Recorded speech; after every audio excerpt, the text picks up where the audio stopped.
Koh-Lanta les armes secrètes, épisode 3, c'est parti. Et pour commencer, je pouvais pas faire cette vidéo sans évoquer la présence de Théoura. Oui, c'est comme ça, je suis un fanboy, j'assume. On a vu Théoura, j'étais très content. On l'a vu en plus dans son élément, à transmettre son savoir-faire en survie, égal à lui-même, simple, gentil, serviable, humble. Bref, du grand Théoura. Il a eu quoi, mis bout à bout 20 minutes de présence à l'écran. En 20 minutes, il est rentré un petit peu plus dans la légende de Koh-Lanta. Alors les rouges, c'est vraiment l'équipe dans laquelle il faut être en ce moment. Ils ont le feu, ils arrêtent pas de bouffer, ils se font de la coco au petit-déj, des crabes le soir.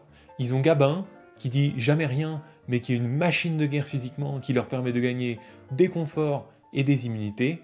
Et ensuite ils ont Arnaud. Arnaud, Obélix des tropiques, merci Denis pour cette magnifique trouvaille. Il se fait faire des tresses, il se fait tenir par le calbut pour aller pêcher. Donc j'aime autant vous dire que là, il est pas stressé en fait, parce que il se rend super sympathique en faisant preuve d'autodérision, il se rend utile en allant chasser des crapes, et en plus, accessoirement, il a son petit collier qui se garde sous le coude en cas de besoin. Donc j'aime autant vous dire que tout va bien chez les rouges, et en particulier, tout va bien pour Arnaud. Et d'ailleurs, à propos de rouge, pendant que personne regarde, Magali est tranquillement en train de sauver son Koh-Lanta en fait. Alors chez les rouges, on retrouve un peu la séparation garçon-fille dont j'avais parlé dans ma première vidéo, mais pas vraiment. Parce que vous avez les garçons plus Magali d'un côté, et Laure, Candice et Maxine de l'autre côté. Alors je pense pas du tout qu'il y ait deux camps qui soient en train de se former, je pense que Laure et Maxine sont très intégrés dans l'équipe des rouges. Le cas problématique c'est vraiment Candice, elle était déjà en difficulté dans l'épisode précédent, et là ça s'arrange vraiment pas. Et l'exemple le plus marquant, c'est quand les membres de son équipe lui demandent d'aller chercher du manioc parce qu'elle est instructrice en survie, parce qu'elle a des connaissances dans ce domaine.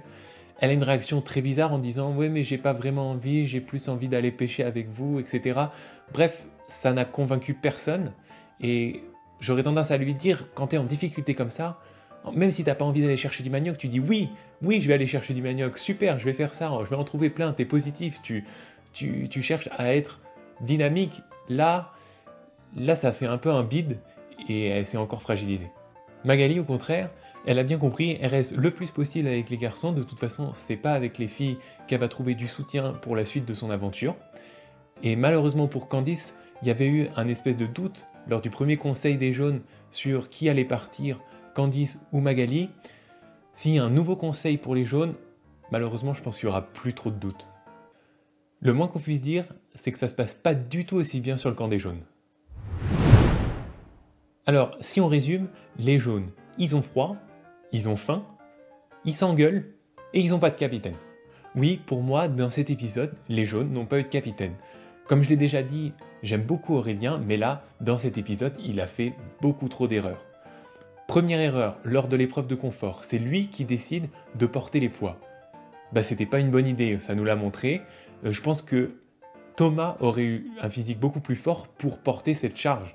Là, il n'était pas en état, ça s'est vu, il est parti à l'infirmerie juste après, donc c'était pas à lui de prendre cette responsabilité. Simplement, quand il a fallu trouver un volontaire, comme c'est l'équipe des jaunes et que personne ne se bouge vraiment, il n'a pas voulu désigner et il l'a pris pour lui. Résultat, ils ont perdu l'épreuve. Deuxième erreur lors de l'épreuve de confort. Il râle parce que l'équipe n'est pas assez coordonnée.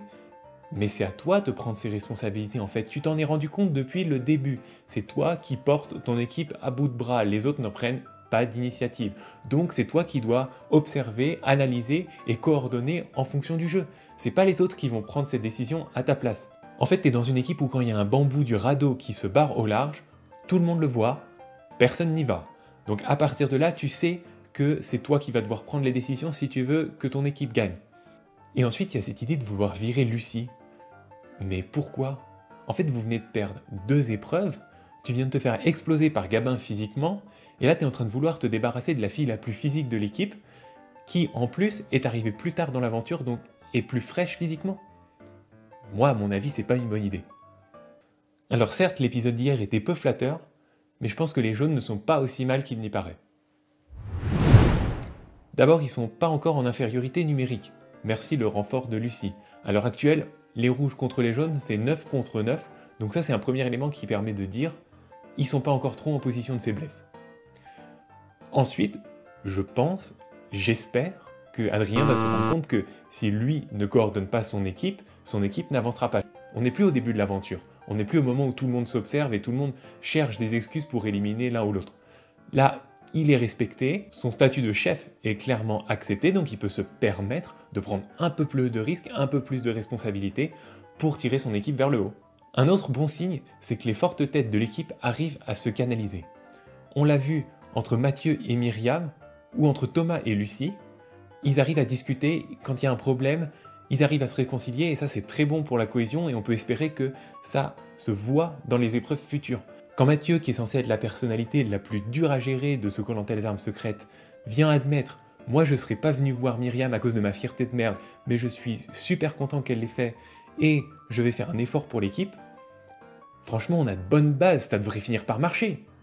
Et de toute façon, il y a intérêt pour moi parce que s'il se retrouve minoritaire à la réunification, mon pronostic risque sérieusement d'être compromis. Voilà, c'est fini pour moi. J'espère que cette vidéo vous aura plu, et surtout j'espère qu'on parlera un peu plus des rouges dans l'épisode de la semaine prochaine, parce que là, l'air de rien, il y a quand même quelques candidats qu'on n'a pas vraiment vus, comme Frédéric ou Laure, et ce serait vraiment cool de pouvoir les voir s'illustrer eux aussi.